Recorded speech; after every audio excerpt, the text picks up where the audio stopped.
Interesting, you talk about love, because I think a lot of people watching this around the world will associate your name with very graphic art, not just drawings, but installation art and all sorts of different presentations, which alluded to terrible abuse you suffered, and also the way in which sex, for a time in your life, seemed to be very loveless.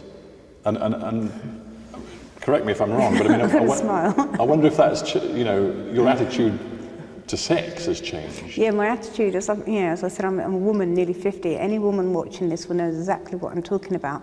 I don't have sex anymore.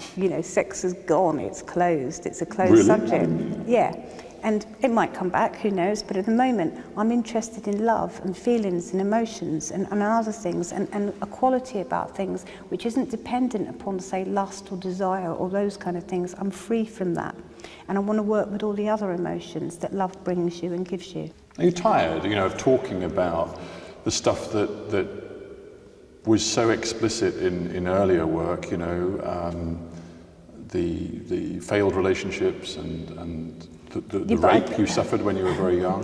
No, I don't have failed relationships anymore because I don't have relationships. Do you see what I mean? I'm ahead of my game, definitely. My priority at the moment is my work, and about where it's going to from here and how I can develop it and what I can do.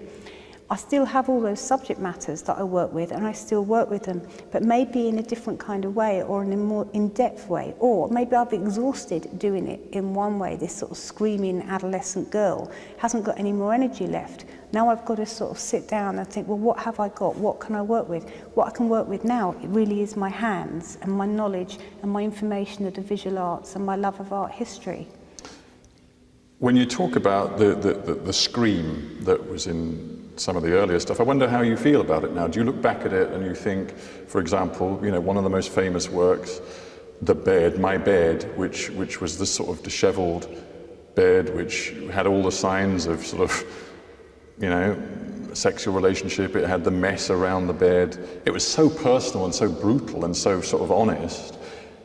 Can you relate to it anymore, or is it difficult? Well, occasionally when it's been shown, like a few years ago in Edinburgh, I had a 20-year retrospective, and I had to keep the show travelled, and I had to keep reinstalling the bed. And every time I did it, every time I had to take a deep breath, because it was like really throwing myself back into the past, into a place which I would never ever be now. I'd never have a bed like that. I can't even believe that I lived like that.